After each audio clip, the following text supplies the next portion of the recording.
What's going on, Colts Nation? I'm Lawrence Owen, back with another edition of Colts Law. And yes, I'm live. What's up, DJ Ab Cool?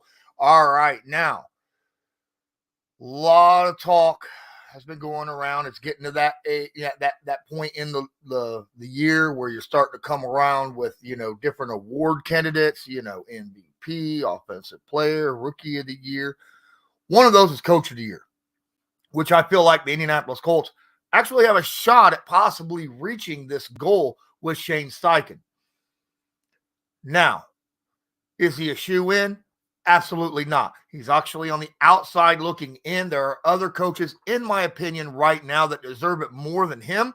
However, there is a step-by-step process that the Indianapolis Colts can take in order to ensure that he is a top 3 candidate in this award picture. All right. Right now, a lot of you may not like it, but Nick Sirianni sitting at 10-1 with the Philadelphia Eagles, in my opinion, has the top. He's the top candidate right now.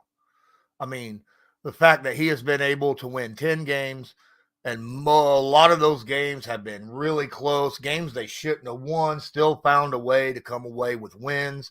And, be 10-1 is an absolute wow. That's very, very impressive. What up, Ken? Appreciate you being in here. There's other situations as well, right? Let's look at it. I mean, come on. Doug Peterson, the Jaguars, sitting at 8-3 right now. I think he's above as of we're sitting. I mean, let's face it, Doug Peterson swept Shane Steichen this year. So as of right now, I think Doug Peterson is above Shane Steichen. I don't think that Andy Reid is currently in the mix. A guy that kind of, the Broncos weren't doing well earlier in the season, right? The Broncos, they started off pretty poor, kind of like how they were last year, right? And now they're 5 straight wins? That's pretty darn impressive. Sean Payton is up there in that conversation as well. But as I said, there is another guy as well, right? There's another guy that I believe is in that list right now, and that's DeMeco Ryans. I mean, look what he's done with this Texans team, right? I mean, yes, they're on the outside looking in of the division, but as of right, they weren't supposed to be anywhere near, just like the Indianapolis Colts. And they are right there. I think DeMeco and Shane Steichen, I think Shane is a notch above DeMeco because Shane didn't have his quarterback for majority of the season. And right now, they're technically above the Texans in the playoff hunt. So I put Shane just above DeMeco Ryans. Andy Reid, like I said, I don't think needs to be in it. I got Nick Sirianni, number 1. No, I do not have McCarthy in it. They're 9-3. They're about where most people figured they should be. Look, the Lions being at 8-3, I figured that's probably where a lot of people figured they would be as of right now. The Niners being 8-3, again, nothing surprising there.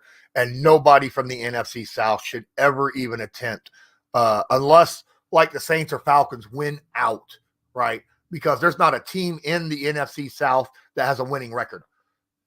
None of them even have a 500 record. I mean, the Falcons lead that division, and with a 5-6 record, it's freaking nuts. By far, worst division in football. That's right. The AFC South is no longer the worst division in football. They have 3 teams right now currently above 500, and the team that's below 500 has got 4-7. They're not like bottom of the barrel, which tells a lot, right? They're actually we have a better division than the AFC West right now, if you want to take wins and losses into consideration as a group. So that's impressive as heck. No, I know Doug didn't lose a starting quarterback, but he's doing exactly what he was supposed to do, right? Lead the division. Got a good record. that don't matter.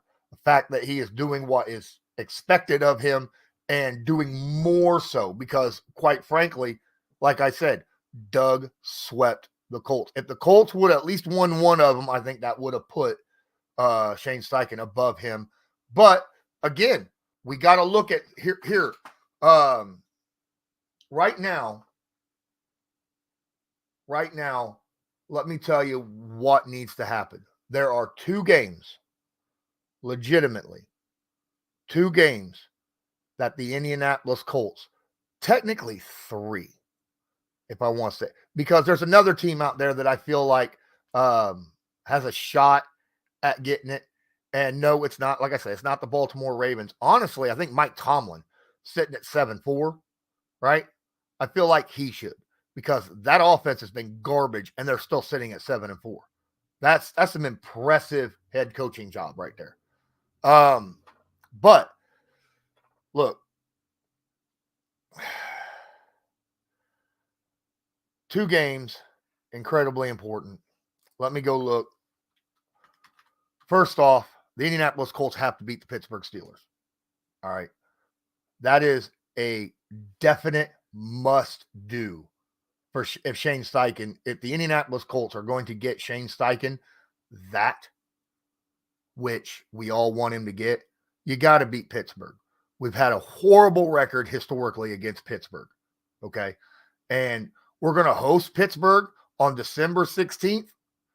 It's probably going to be a playoff hunt type situation, win or go home for the playoffs type deal, right? So this is definitely a wild card situation between these two guys. And that is something that absolutely needs to be taken care of. They got to win that game against the Pittsburgh Steelers. But there's another one. I mean, come on. Yes, I get it. Look, we played the Bengals, but the Bengals, they're without Joe Burrow, and they are on a bottom slide. That has nothing to do with this, in my opinion. The Falcons, yes, the Falcons have their division right now. They're leading their division, but as I said before, they're below 500. It's not – that's a game we shouldn't lose, quite honestly. The Raiders, another – doesn't really matter as much. I mean, it does in the aspect of you need to stack some wins to get to the playoffs, right? That's what I'm looking at when it comes to the Titans, the Bengals, the Falcons, and the Raiders. Those are games that you just need to stack wins to get into the playoffs. But the Steelers, and then the very last game of the year, all right, that is what's going to absolutely 100% put Shane Steichen on the map or take him off, right? Because odds are that's the game that's going to decide which team, whether it's the Texans or the Indianapolis Colts, that make a wild card spot and get into the playoffs. Right now, Shane Steichen's 1-0 against DeMeco Ryans and the Texans. Now, yes, I understand the Texans, they got to keep their quarterback all year. But you know what? Next man up, right? It is what it is. And that's what's going to help. If the Colts can win and sweep the Texans with a backup quarterback, all right, and get into the playoffs,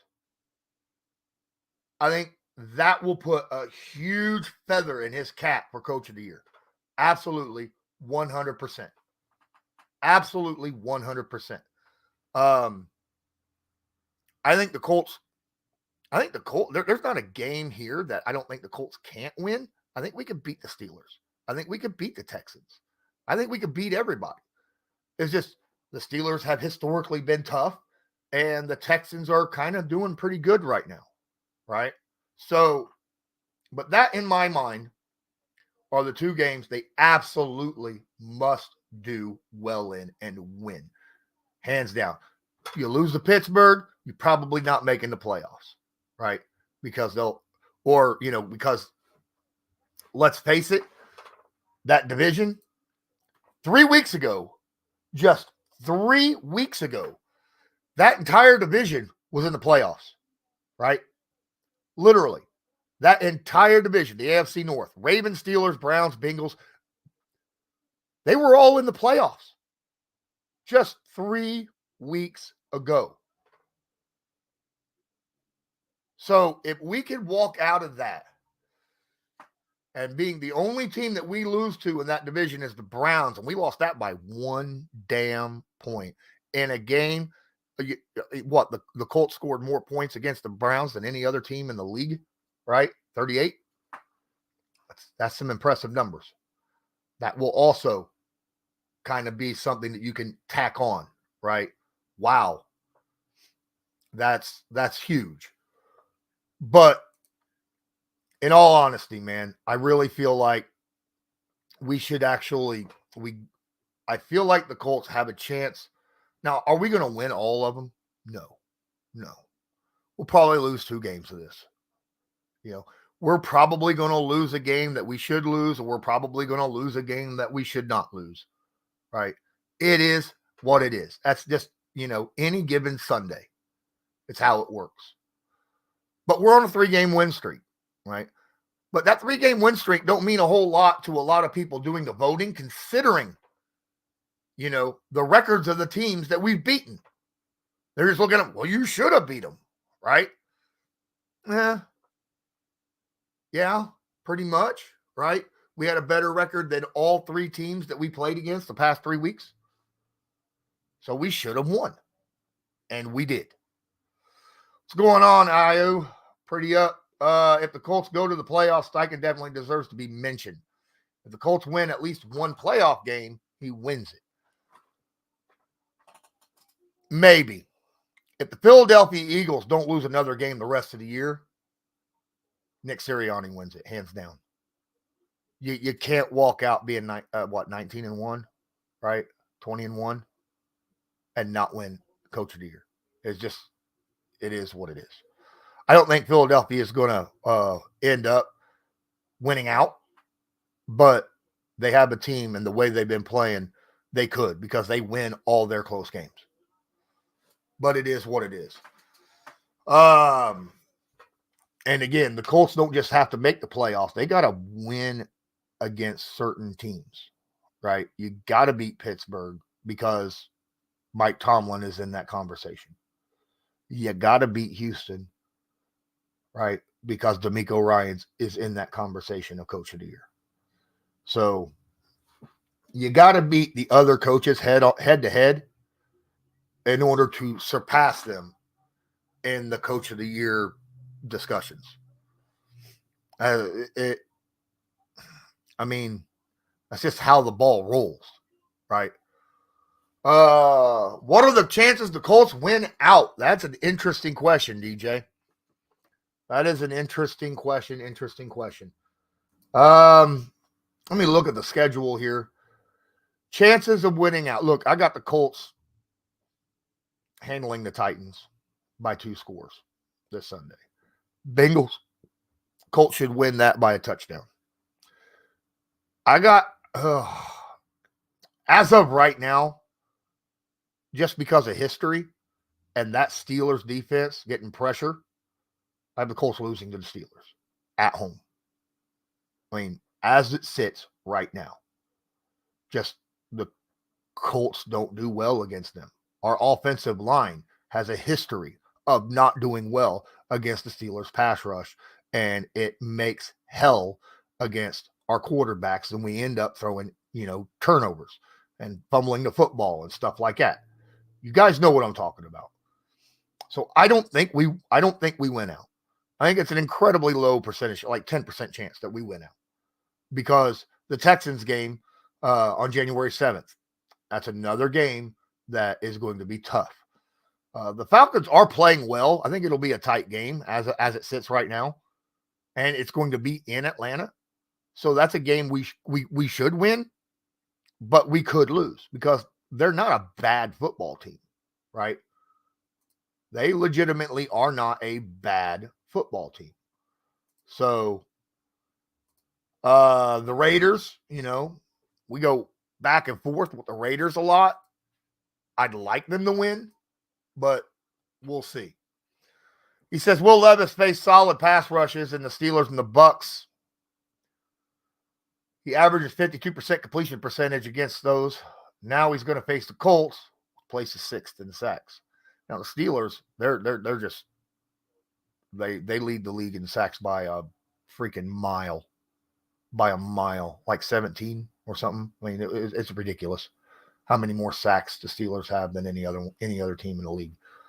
Do you think Shane has had as much input on the defense, or just let Gus do his thing? Oh, 100% he lets Gus do his thing. That's how you evaluate somebody, right?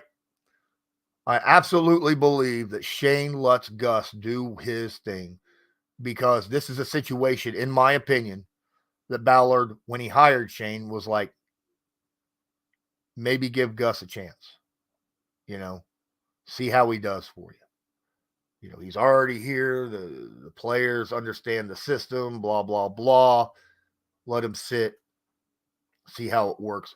That's my opinion. It's not exact, I'm not speaking for Shane or the fact that I was not in a room when, this might have been said, but I just see it working that way. That way Shane was able to evaluate him with a year and figure out whether he wants to keep him as his DC or not. Kind of similar situation when Irsay hired Ballard and said, yo, let's keep Pagano for a year, give him a shot, evaluate him, right? Now, Pagano didn't last after that year. We all know that. We all know what happened there. We all know that, Andrew Luck gone, and then, Pagano was gone. So, is what it is. Well, Andrew Luck was hurt. All right. But, yeah, I absolutely believe that Shane lets Gus do exactly whatever Gus wants to do. 100%. Who else is in the running? I've already put a list out. I think the team that right now is leading that is Nick Sirianni for the Eagles, considering they're 10-1, right? And I think if they somehow find a way to win out and win the Super Bowl without losing another game, he wins it hands down, right? There's no question in my mind. And in all honesty, I think he's the only guy in the NFC. He's the only coach in the NFC in the race as of right now. I also said that I believe Mike Tomlin, with the offense being as bad as it is, kind of like talking about, Mike Vrabel, right? But this year it's Tomlin. They're 7-4. Offense playing like crap. They're still winning games at 7-4. That's damn impressive.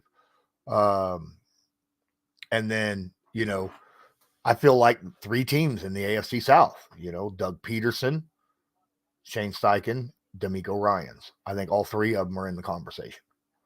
That's just my opinion on the matter. Is Mike Vrabel on the hot seat? Oh, no, I don't think he is. I don't think Mike Vrabel's on the hot seat. He's just, no. He's dealing with an aging running back. He's dealing with offensive line issues. He's dealing with injuries and problems at quarterback. Now he's got a rookie that really, in my opinion, wasn't ready for the NFL in the first place, and he had to throw him in. I don't think he's on the hot seat at all, right? As a matter of fact, I wouldn't be surprised that the Titans are back to a plus 500 football team next year. Heck, they could end up finishing out being a 500 football team, in all honesty. Just not against the Colts this week. That's how I figure it. All right.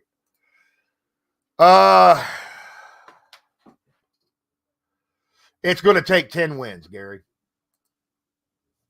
100% going to take 10 wins. If you were in the NFC, if we were in the NFC, you might be able to get in 8 and 9 because, divisions. But right now, the AFC by far, they've got all the good records. They got all the good teams. The AFC, you're going to have to be at least, there's going to be 10-win teams that's not even going to make the playoffs in the AFC this year. All right. Just like it was a couple of years ago, right? When there were 10-win teams that didn't make the playoffs because of tiebreakers. It's going to be the same way this year. 100%. I don't know if it improved. I don't know if it's improved, DJ. You got to remember, look, New England's got a great defensive head coach. Okay. And we still played okay in Germany, but we got that win. But let's face it. I mean, the last three teams that we played, they've all had poor records. Okay. Now the Buccaneers, that was an impressive offensive performance against the Buccaneers, considering the defense they had. So we'll see. Now, losing Jonathan Taylor for 2 to 3 weeks, that's going to hurt. But we'll see what happens. I still feel like Minshew is a little got some happy feet, right? Gets a little nervous in the pocket, doesn't like being in the pocket. I think it has a lot to do with the fact that he's only 6 foot tall, and it's tough for him to see over, the 6'5" offensive lineman that we have. So he's got to move around, get a little happy. But it is what it is. I love that we're running RPOs and play action. Need to. Every team out there knows we run the ball well. Running RPOs, running play action, freezes linebackers and safeties. Okay? That helps with the pass game. That helps Gardner Minshew. And that's the best way of doing it. We got to continue to run the ball well, right? Zach Moss has to pick up where he left off, earlier this season when he was the bell cow.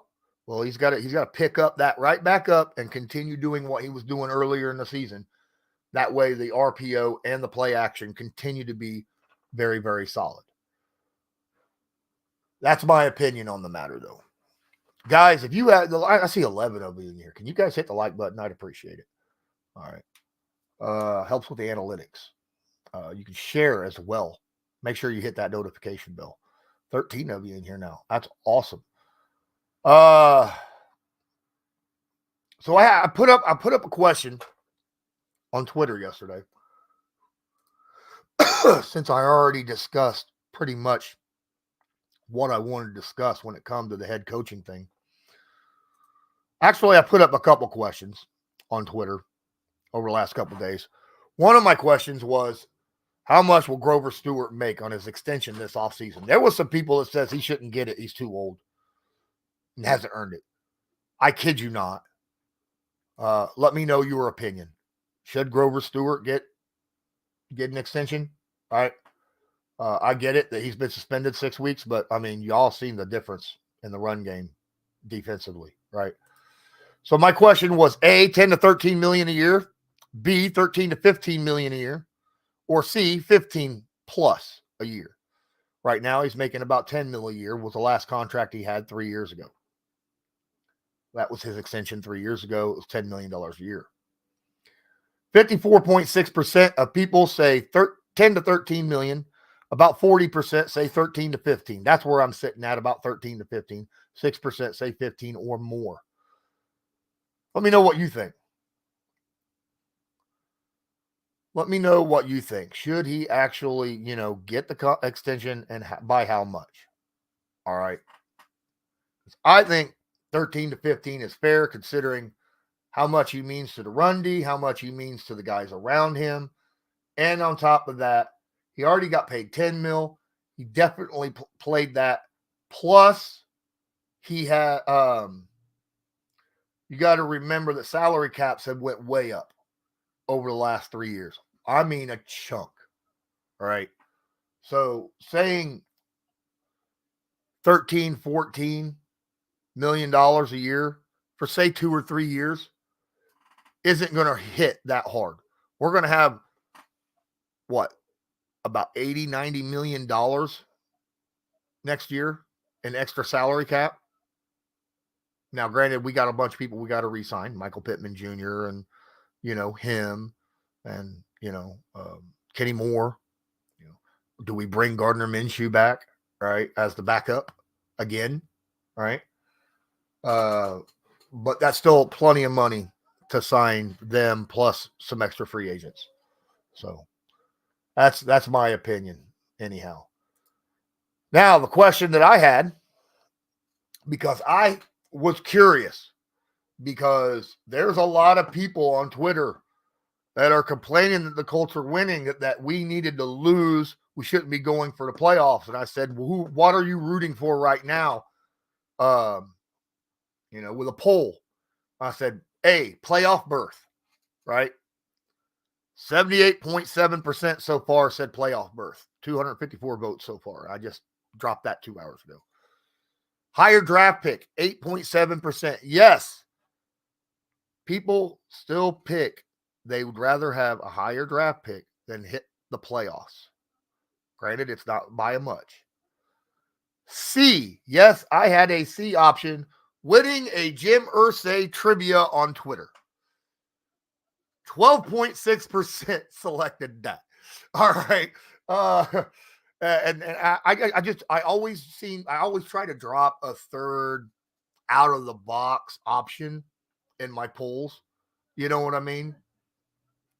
And I understand why some people would rather win a Jim Irsay trivia. I mean, that's generally money or tickets or something like that, and that immediately affects them rather than the team. But hey, it is what it is. But yeah, it is nice to see that nearly 80% of the people still would rather hit the playoffs than get a higher draft pick. Because right now you're sitting in a position where if we just win 4, we probably do. But we still need to beat the Texans. We absolutely have to beat the Texans to make the playoffs. There's no question about it. So far, as it sits right now, we'll have to beat the Texans. Guys, I appreciate each and every one of you. I've been in here for about 27 minutes so far. Definitely talked more than I expected. Glad that each and every one of you were in here. Make sure you share. Look, my numbers, 13 people. That's weird. I don't know what's going on here on YouTube, but for like the last month and a half, my numbers have went way down, and I don't know why. I have no clue why. But I'm still going to keep posting. But if I can't find a way of getting my numbers back up, I'm gonna have to go get a full-time job. And then I won't be able to do this nearly as much, maybe once or twice a week, when it comes to content, and that would suck. So I'd much rather do this, keep you guys going. Make sure you hit that like button, share to your favorite social media, subscribe so that you are notified next time we go live or upload a video. And there's a good possibility where Donald Thomas and I have been talking, we could be going live together pretty soon.